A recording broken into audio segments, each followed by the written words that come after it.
Thanks for joining us for 9 News at noon. I'm Alexandra Lewis. Glad to have you with us.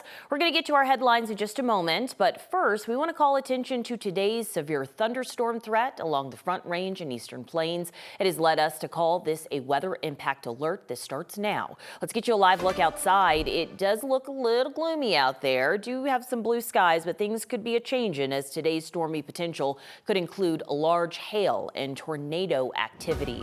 Our senior meteorologist Chris Bianchi is tracking all of this for you. And I mean, you were saying golf ball, even baseball sized hail in some places. What do we need to know, Chris? Yeah, so first of all, make sure you have those emergency alerts turned on for today. So just go through your phone. All you need to do is just go through your phone and just make sure, go through the settings and just make sure emergency alerts flipped on. That'll get you everything you need to know in a timely fashion. Number two, take those hail precautions today. Today is a good day for that, right?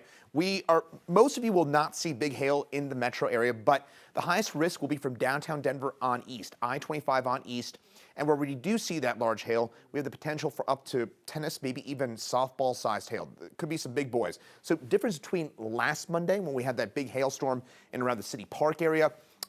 Today, we're going to probably see lower coverage in storms, but higher intensity. So the possibility for, again, some bigger hail where we do see those storms, and also a slightly higher tornado risk along and east of I-25 today as well compared to last Monday. So severe threats, again, that risk for severe weather is pretty high for today. It's going to be for tornadoes and large hail primarily. Those are going to be our main concerns. Let's walk you through the timing of those storms. They'll develop in the next probably 1 to 2 hours. We'll see those storms first develop, and that main time frame about 2 to 5 p.m. Again, highest intensity along and east of I-25, especially 225 on east, and then those storms will move out over the eastern plains, carrying with it a hail and tornado risk. We're going to take a look also in just a few minutes at the 7-day outlook, which includes perhaps record heat tomorrow and later this week as well. I'll have details on that in just a few minutes.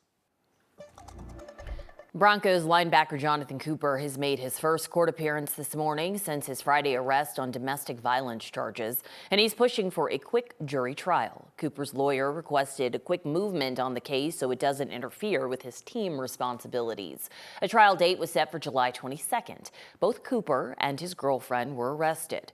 According to the affidavit, the pair were arguing over cheating allegations when she grabbed his phone, leading to a physical struggle. Cooper's girlfriend claims he grabbed her by the neck and picked her up before throwing her to the floor. But the affidavit says the marks on her body don't appear to be consistent with those claims. A man in Arvada is expected to face charges after police say he stabbed his parents this weekend. This happened on Union Circle, that's just south of 86th and Stanley Lake, a little after noon Saturday. Arvada police have not released many details, but they said the parents were transported to the hospital, and luckily, both are expected to survive. Officials say the suspect is their adult son. Arvada police say he ran off after the attack, but didn't get far. Officers found and arrested him near Highway 128 in the Rocky Flats Wildlife Refuge. One person was killed and 2 West Metro firefighters were hurt in a house fire that broke out Saturday in Jefferson County. A person saw some smoke coming from the garage of a duplex on Vivian Street. This is near 14th Avenue, just after midnight. 2 people in the house were able to escape, but firefighters learned a person who had been sleeping was trapped inside, and that person did not survive. The 2 firefighters involved in that rescue were taken to the hospital for minor injuries, but both were released in a few hours. The cause of that fire is under investigation. Investigators are looking into the cause of this fire at a house in Castle Rock late Saturday night. Look at those flames. Firefighters were alerted about 10:30 to reports of a possible explosion from inside the garage of a home in the area of Loop Drive in Echo Hollow. The fire had engulfed the garage and extended to the home. One person had to be taken to a hospital, while 2 others were treated for minor injuries. A child's death this weekend is a powerful, very tragic reminder about wearing a life jacket while on any waterway. The child drowned at Cherry Creek State Park Saturday. It was the 3rd drowning death in Colorado in less than a week. Witnesses told Colorado Parks and Wildlife that 2 children were on a float in the water. One of the children got off and walked back to shore, while the other continued to float into the water, going even deeper. Witnesses said they saw the child go under. There was a rescue effort, but they didn't find the child until several hours later. CPW says neither of those children were wearing a life jacket.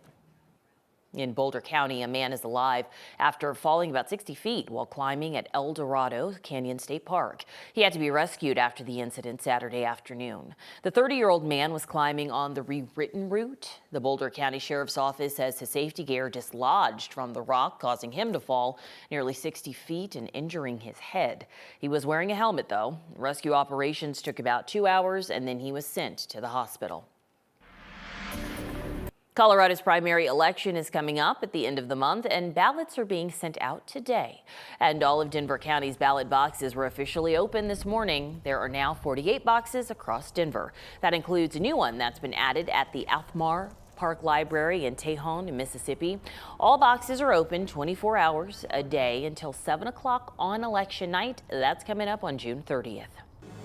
9 News has brought you the debate of both the Republican and Democratic candidates for governor, but we will host one more debate. It's taking place tomorrow night at 6. It is the only televised debate between the Democrat state rep Manny Rutinel and former state rep Shannon Byrd, who are vying for a chance to face Republican Representative Gabe Evans in the 8th Congressional District. That's happening tomorrow night.